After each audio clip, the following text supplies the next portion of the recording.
Buenas tardes a todos. Primero pedir un poco las disculpas por cómo me presento. Vengo de muchas historias. Vamos a ver. El tema del debate es, bueno, el debate no, de este encuentro internacionalista e antiimperialista es Cuba desde Europa. Y por tanto yo voy a tocar la cuestión de Cuba desde Euskal Herria. Porque Cuba y Euskal Herria es parte de Europa. Y la mejor forma de defender y de solidarizarnos con Cuba en estos momentos es saber todo lo que le debemos a Cuba, todo lo que nuestro presente es gracias a Cuba y todo lo que nuestro futuro puede ser en la medida en que incidamos en él gracias a Cuba. Hubo un cartel de Azcapena hace muchos años que decía: si Cuba cae. Nosotros decimos ahora que si Cuba cae no solamente caerá Euskal Herria, que Cuba cae, caerá toda una estrategia de los pueblos, toda una rebelión de los pueblos, toda una alternativa de los pueblos, ¿no?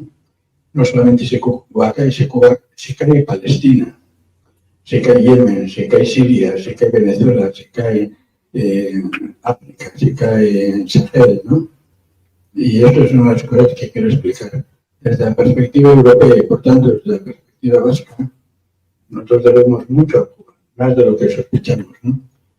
Y bueno, eso es lo que voy a intentar. Tenemos poco tiempo, entonces voy a hacer 10, cada uno intentaré que sea de 2 minutos o de 3 como máximo, 10 anotaciones telegráficas para en el plano telegráfico explicar un poco, ¿no? Como le he explicado al camarada, a raíz de un periplo que hemos hecho por otros sitios, cuando acabe esto voy a sacar un texto sobre Palestina, Cuba y los derechos inhumanos, teniendo en cuenta la cobarde decisión de ese tribunal imperialista sobre la justicia, ¿no? Cobarde y cobarde, desde cualquier punto de vista, contra el pueblo de Palestina, como ha sido cobarde contra el pueblo de Cuba y como está siendo cobarde contra el pueblo de Haití también, ¿no? Bien, el primer punto será Cuba como sujeto de crítica radical contra el imperialismo europeo. El segundo, Cuba en la acumulación de capital para la burguesía vasca. Tercero, Cuba como factor material y simbólico de acumulación de fuerzas revolucionarias. 4, la liberación de Cuba y la crisis del imperialismo español y, por tanto, el capitalismo vasco. 5, la opción definitivamente de la burguesía vasca a favor de un Estado español a raíz del hundimiento de la independencia de Cuba. 6, Cuba y toda nuestra América como lugar de recepción de centenares y miles de refugiados políticos vascos que encontraban en Cuba y en nuestra América el asilo, como encontraron en México, en Venezuela, en Nicaragua, en Argentina, en Cuba, etc. Y el impacto que eso tuvo en la cultura vasca, que es un tema que no se quiere tocar. 7, el imperialismo a partir de ahí contra Cuba y la función del subimperialismo europeo en la agresión a Cuba y, por tanto, la función del subimperialismo vasco contra Cuba, contra Argentina, contra toda nuestra América, que tampoco se quiere tocar.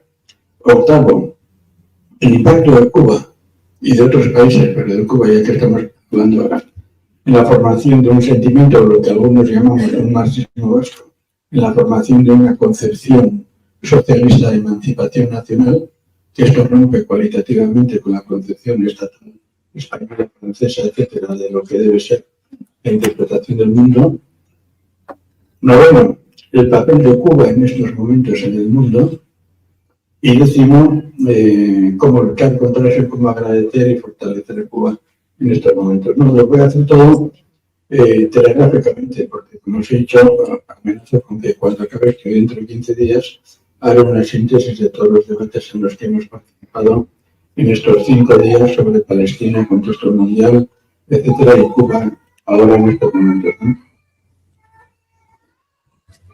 Si una cosa tiene Cuba es que desde un principio supuso, junto con Haití, pero centrándonos en Cuba en estos momentos, supuso un cuestionamiento radical de toda la concepción europea, eurocéntrica de lo que es la política, la cultura, etc. Un cuestionamiento absoluto.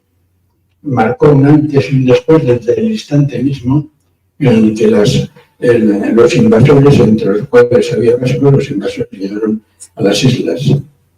Marcó un antes y después.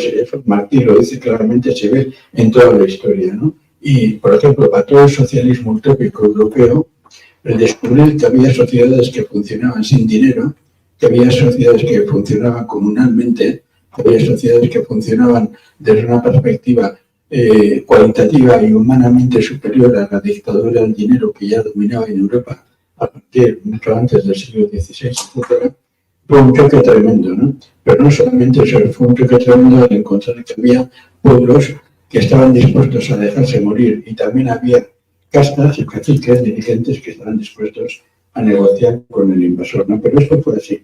Fue un impacto tremendo para la cultura europea que abrió una perspectiva que no se le esperaban, porque cuando llegaron los invasores pensaban que iban a descubrir Japón o que iban a descubrir China. China antes que Japón, y se encontraron con el pueblo resistente de Cuba, de Haití y de toda la zona, ¿no?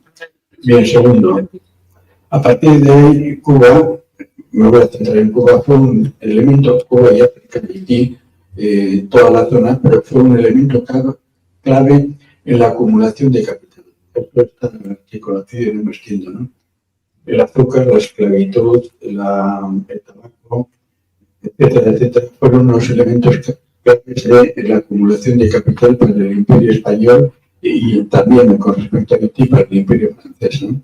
Y para otros imperios, dejando otras zonas de esquilmación, ¿no?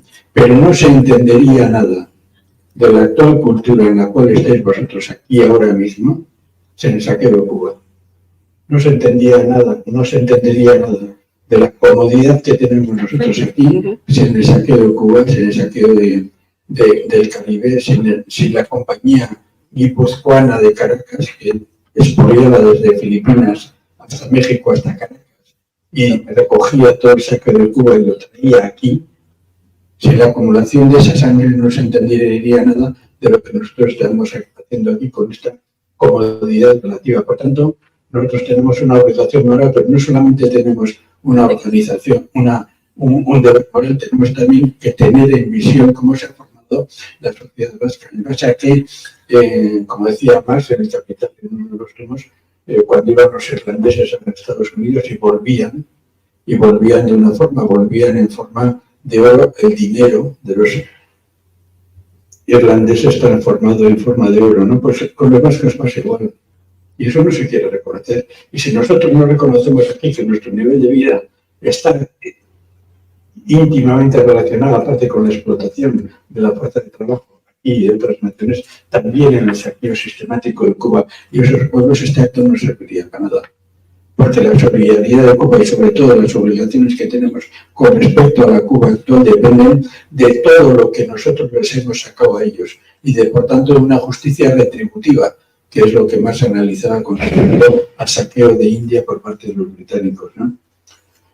Y los datos son aplastantes, el saqueo de dinero, el saqueo de recursos.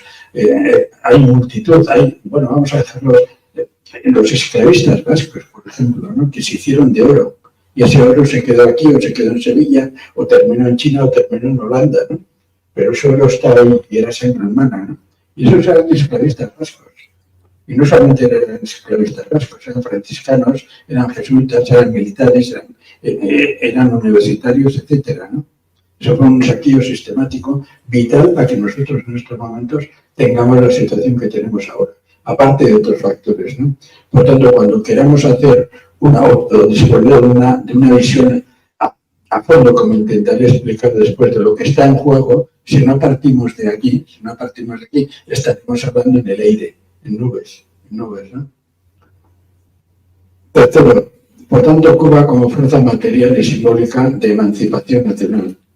Material y simbólica de emancipación nacional me refiero a nosotros, aquí a Bilbao, donde estamos reunidos. No me refiero a Europa en general, en abstracto. Me refiero al hecho que la historia de Cuba nos presenta un cuestionamiento directo de lo que somos nosotros, de las responsabilidades que tenemos y, por tanto, de cómo, como iremos viendo, cada decisión que toma la burguesía vasca contra Cuba y con la pasividad en estos momentos para hacer un salto, para que imaginemos. Hay varias industrias vascas pesadas que se están beneficiando del genocidio contra el pueblo palestino. Hay industrias pesadas vascas que se han beneficiado contra el genocidio del pueblo argentino, etc. Y nosotros estamos ahí metidos en ese asunto. En esta transferencia de valor mediante el saqueo sistemático, Cuba, centrándonos en Cuba ahora, se presenta como un no va más, cuidado aquí. Nosotros resistimos y vosotros estáis ahí, nos debéis, tenéis que solidarizarnos con nosotros y nosotros con vosotros en este momento, en este contexto del mundo, que luego analizaremos. Y por tanto es una conciencia. No es solamente, como se dice desde perspectivas idealistas, una interpelación. No, es un problema que concierne a la propia interpretación del mundo. Cuando hay un saqueo de fuerzas de trabajo, hay un saqueo de felicidad, de alegría, de infancia, de llanto, de dolor, de sacrificio, etcétera, etcétera. Y por tanto hay un saqueo y hay una perspectiva de solidaridad militante y sobre todo de deber moral del pueblo vasco, del pueblo trabajador vasco, para que haya una interrelación militante práctica para ayudar a Cuba, porque es la forma esencial de ayudar a todo el proceso mundial y la forma esencial de ayudarnos a nosotros mismos ahora, en este momento, ¿no? La liberación de Cuba desde esta perspectiva marcó un hito aquí en la cultura vasca. Un hito, ¿por qué? Porque por una parte, como veremos en ese punto, supuso un golpe. Uno de los dos representantes del nacionalismo que había entonces, Sabino Arana, había otro representante del nacionalismo cultural, Arturo Campión, pero el representante del nacionalismo pequeño burgués vasco envió una carta de solidaridad al pueblo de Cuba por la independencia. Y los españoles le metieron en la cárcel. Por ese telegrama de solidaridad.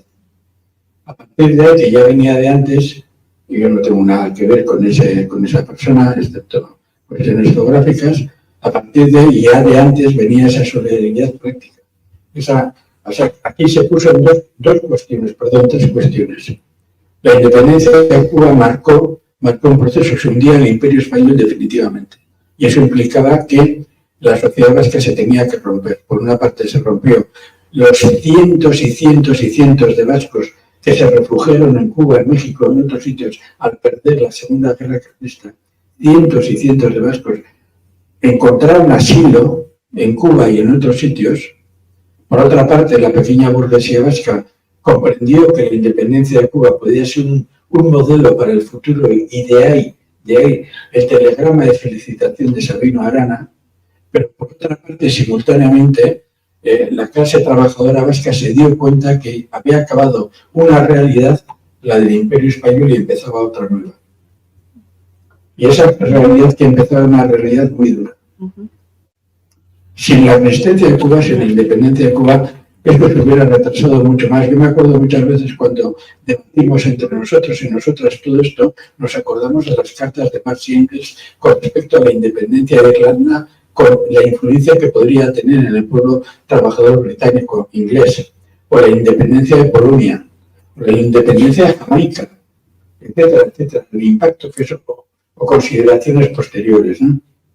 El sexto punto, por tanto, es que todo ese proceso dirigido por Cuba, emancipado por Cuba, con el proceso anterior de la independencia y de la segunda independencia actual de toda nuestra América, pero solamente estamos hablando de Cuba, supuso el inicio de una tensión interna en la sociedad vasca.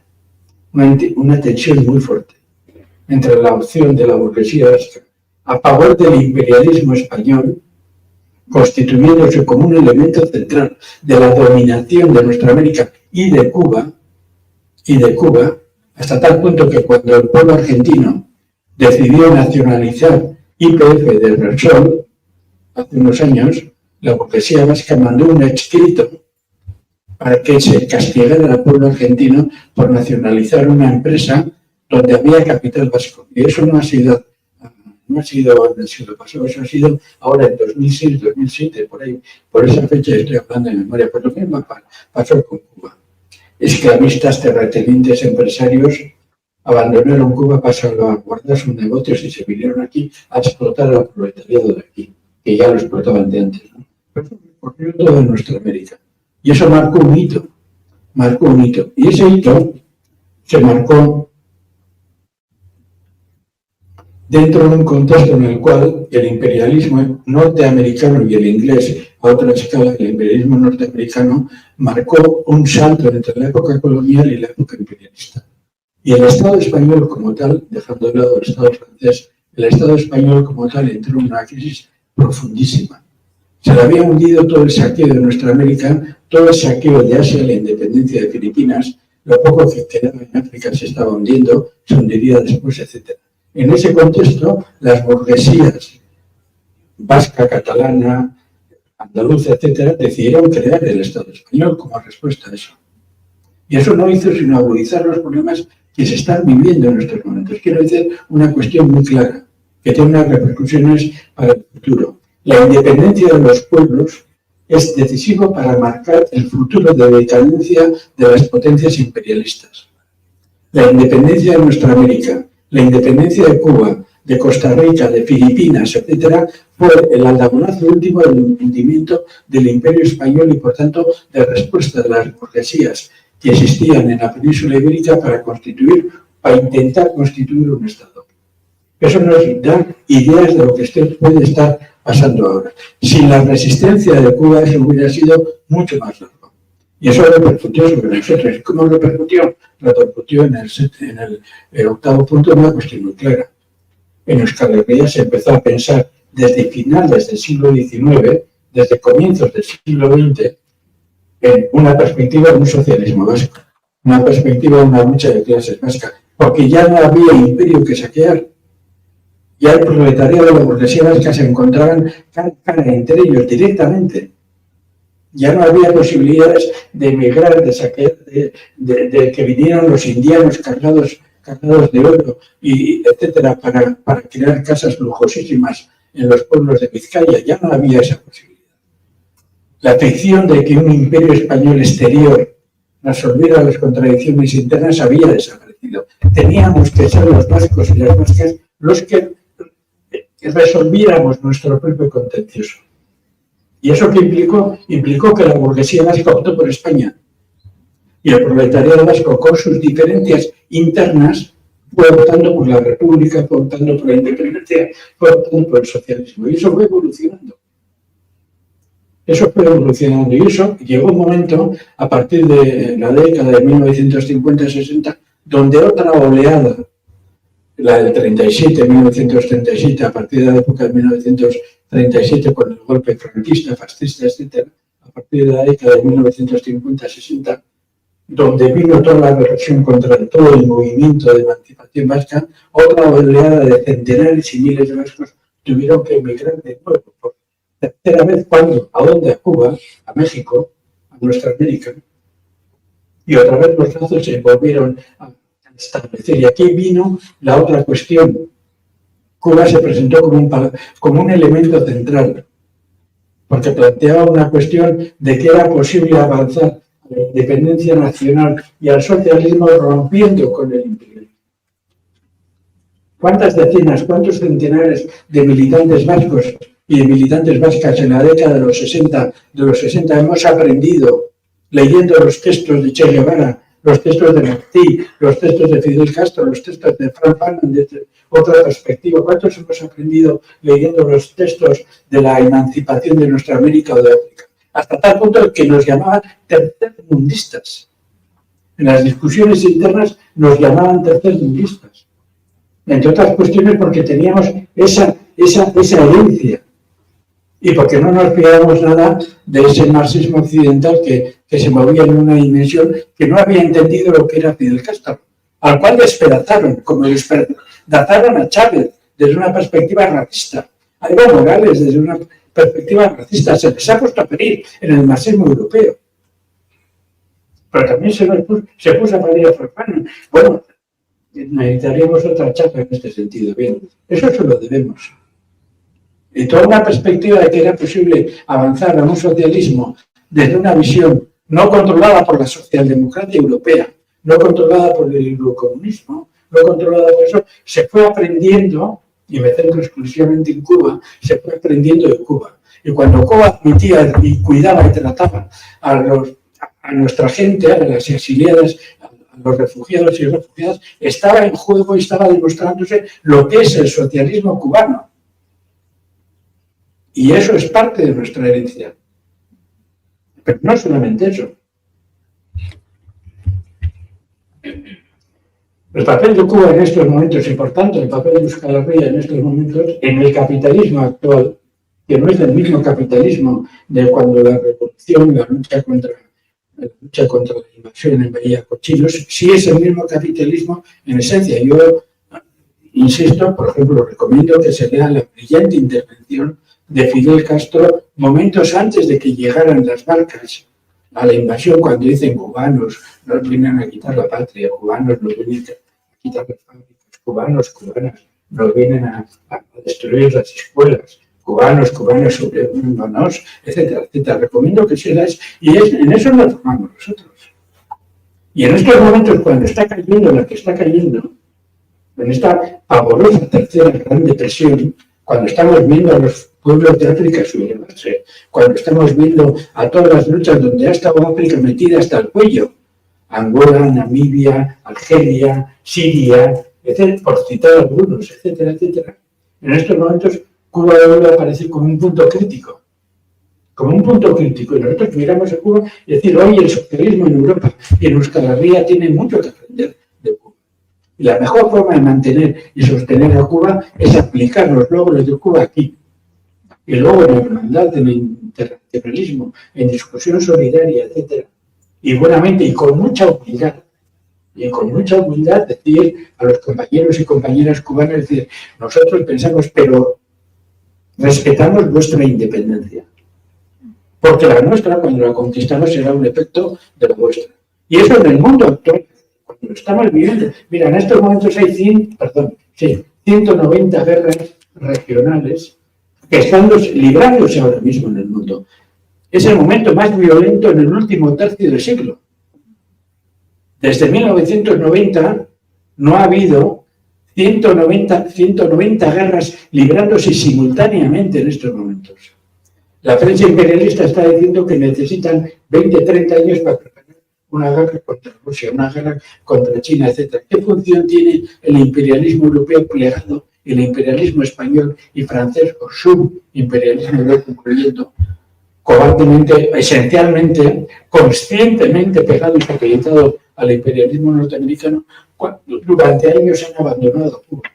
Cuando ahora están tomando todas las decisiones bárbaras, cuando están silenciando todo lo que se está haciendo y cuando no están levantando la voz a favor de Cuba, como no la están levantando prácticamente a favor de Palestina o de otros sitios, o de Venezuela, o de Nicaragua o de otros sitios, por no hablar de Perú o por no hablar de otras partes y por no extendernos a otras situaciones, ¿no? En esa función del subimperialismo europeo, cuando se han callado como ratas, cuando han visto que los pueblos del Sahel se han sublevado contra el imperialismo francés, Cuba nos da una muestra de dignidad. Y para solidaridad y ayudar a Cuba en estos momentos, esa dignidad la tenemos que aplicar aquí mismo. Aquí mismo. No hay alternativa. No hay alternativa. Pues una solidaridad práctica, totalmente de acuerdo. La estamos haciendo diariamente. Puede ser una solidaridad teórica. Acudimos a todos los debates. Puede ser una solidaridad antiimperialista. Estamos metidos en consumo, placer y gozo en todas las luchas antiimperialistas. Puede ser una solidaridad cultural. Estamos absolutamente desarrollando incondicionalmente cualquier arte popular revolucionario. Pero sobre todo y fundamentalmente sabemos que si Cuba sobrevivirá será no solamente por la heroicidad de su pueblo, sino también por el apoyo incondicional de nuestro. Y quien olvide este segundo factor, está condenando a Cuba a sufrir tanto o más de lo que está sufriendo, injustamente y con una conciencia y una heroicidad tremenda.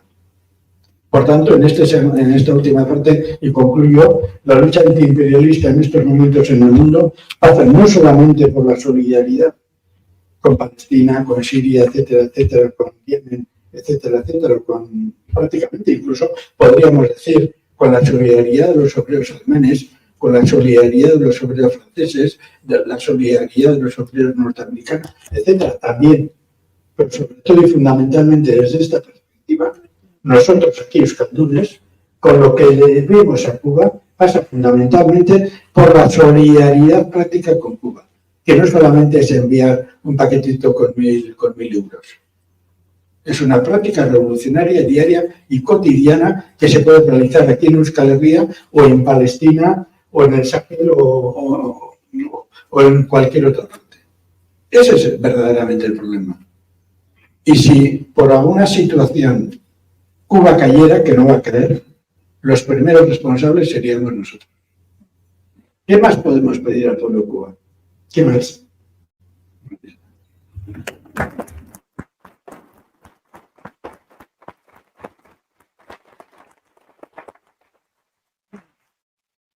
Bueno, a continuación, bueno, si queréis algún compañero realizar una pregunta, yo creo que es una oportunidad mejor. ¿No? Muy buenas tardes a todos aquí presentes. Como no te acerques, bueno.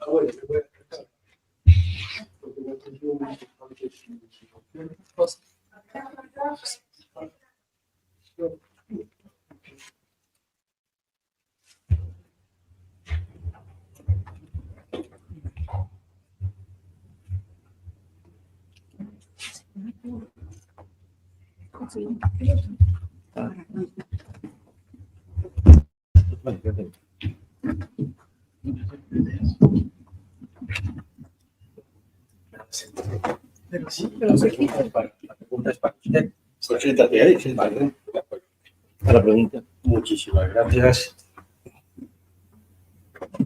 Gracias. A todos, muy buenas tardes, queridos compañeros y camaradas aquí presentes. Mi nombre es Yalo Blay, soy de la Organización Panafricanista Mundial, que hoy está aquí presente, representando a todas las organizaciones panafricanistas que forman parte y componen el bloque panafricanista mundial, que hoy en día lucha por la liberación total del continente africano. Y la pregunta que le quiero hacer al señor Martí es que al escuchar su intervención ha mencionado mucho a África y ha hablado de la relación entre los pueblos europeos, cubanos y africanos y en esta lucha antiimperialista y capitalista. Pero me gustaría saber, como usted acaba de decir ahora al terminar su intervención, de que en esta lucha anticapitalista y antiimperialista, si Cuba cae, sería la responsabilidad de los europeos. Pero ¿usted cree que cuál es la posición de África entre actualmente lo que está ocurriendo en Cuba y en otros sitios del mundo? ¿Y usted cree que África no es verdaderamente lo que debería de liderar esta lucha antiimperialista? Porque realmente yo creo que lo que ha vivido Cuba y Fidel Castro ha podido demostrar a lo largo de los años que hemos podido aprender, Cuba, lo que le está pasando actualmente viene copiando directamente de lo que le lleva pasando a África desde el principio del siglo 60. Esta es la pregunta. Totalmente de acuerdo. Ya he insistido varias veces que yo me ceñía a la yo me ceñía a la cuestión de Cuba, ¿no? De Haití, etcétera, etcétera. Bien, mira, ¿cuánto tiempo tenemos? No, suficiente para responder. En estas conversaciones que hemos tenido ahora en varios sitios, una cosa que hay que aclarar es que el lugar central que ocupa el intermedio es impedir que la antropogenia que surgió de África se extienda con una nueva cultura rebelde y emancipadora que se está produciendo en África en estos momentos. El caso de Sudáfrica ha sido brillante, maravilloso. La expulsión del imperialismo francés, los desprecios a los presidentes blancos, etcétera, ha sido una cosa bella y digna y de brindar, etcétera, etcétera. Bien, lo que hemos sostenido es que uno de los puntos que están en juego ahora por parte del imperialismo es que impedir que de nuevo Oriente Medio sea el sitio de conexión por el cual la nueva fuerza emancipadora, eso se verán los programas que hemos hecho y en el texto que escribiremos, la nueva fuerza emancipadora que surge de África conecte mediante Oriente Medio con Eurasia y de ahí pase en la tecnología actual, pase simultáneamente al resto del mundo. ¿Qué estoy diciendo? Estoy diciendo lo siguiente. Si Cuba fue el sitio que en el siglo XVI supuso el primer golpe directo contra el eurocentrismo del siglo XVI, África estaba siendo el primer golpe directo contra el eurocentrismo del Imperio y de la República Romana. Eso es así. La guerra, las tres guerras púnicas de África contra el Imperio Romano, contra la República Romana, mejor marcan ya un hito histórico en el cual el continente Eurasia, porque Europa es un istmo de Asia, Eurasia occidental chocaba con África. Chocaba con África. Luego vino, bueno, no vamos a tocar la herencia de la cultura griega con respecto a África, la herencia de la cultura griega con respecto a Egipto, con respecto a la India, etc. Luego vinieron las cruzadas. Otra vez volvió a producirse el choque entre la Europa eurocéntrica y la tremenda cultura africana. Estoy sintetizando mucho. Luego vino ya el colonialismo. ¿Quién venció a África? África no le venció la razón europea. África le venció la química y la ametralladora. No le venció la razón europea. Le venció la química, la ametralladora y el barco de vapor. Y todo eso se desarrolló después de siglos de saqueo intelectual de África. Porque no hubiera habido conocimiento del cero, ni conocimiento de las matemáticas indias, ni conocimiento de eso si no hubiera sido por la cultura árabe y por todo el trasiego del esplendor de Sudán, del esplendor de toda la zona del Sahel, de todo eso impresionante que se llevó a la península ibérica y a Italia. Y todo eso es así, pero hablando específicamente de Cuba, en el momento de Cuba, Cuba fue el primer aldabonazo crítico contra el eurocentrismo, pero previamente había sido África. Y para que no se establezca el cordón umbilical de la antropogenia que surgió en África y se extendió por Asia en tres ramas, hacia Asia del Este, hacia Asia del Norte y hacia Europa, en todo el proceso de hominización, el imperialismo quiere controlar dos cosas. Primero, Oriente Medio, cortar todos los lazos de Eurasia con África, que eso significaría la derrota histórica de Occidente, primera cuestión, y segundo, asfixiar a África. Porque asfixiar a África con el control mediterráneo de los traidores de Marruecos, de los traidores de Túnez, de la heroica Argelia, del pueblo saharaui, etcétera, asfixiado todo eso y cortado el cordón umbilical que une históricamente a todas las culturas por medio Oriente Medio, al heroico pueblo africano solamente le vendría la resistencia desesperada. Ese es el problema de fondo. Y yo no he podido tocar ahora esto porque me he centrado en Cuba. Pero como he amenazado antes, todo esto lo hemos debatido en Elche, en Valencia y en Sagunto. Exactamente todo esto, la función de África en toda esta cuestión. Y por tanto, y aquí viene ya la segunda, y perdonad que sea tan corto y tan rápido porque comprendo que haya que acabar, queda la segunda cuestión. Una cuestión todavía más clave, que es la siguiente. No solamente la aportación material de África, material impresionante. Mira, en estos momentos se calcula, según el Fondo Monetario Internacional, el 30% de los recursos de la Tierra, de la humanidad, digámoslo así, están en Siberia, pero el 40 y tantos está en África. Y por tanto, no solamente se trata de la aportación material, se trata de la aportación. Vosotros, la cultura africana, lo mismo que la cultura cubana o la cultura de nuestra América o la cultura de otros pueblos, todavía tenéis una cosa que tenéis y que a mí me fascina, que es el sentimiento de colectividad, el sentimiento de propiedad común, el Ubuntu, el sentimiento de propiedad común, que todavía sobrevive en Euskadi y que quieren exterminar. El sentimiento de propiedad común es la antesala del socialismo y los viejos debates como en su tiempo. Y eso es lo que quieren exterminar. Toda esa cultura basada en la propiedad colectiva de la tierra.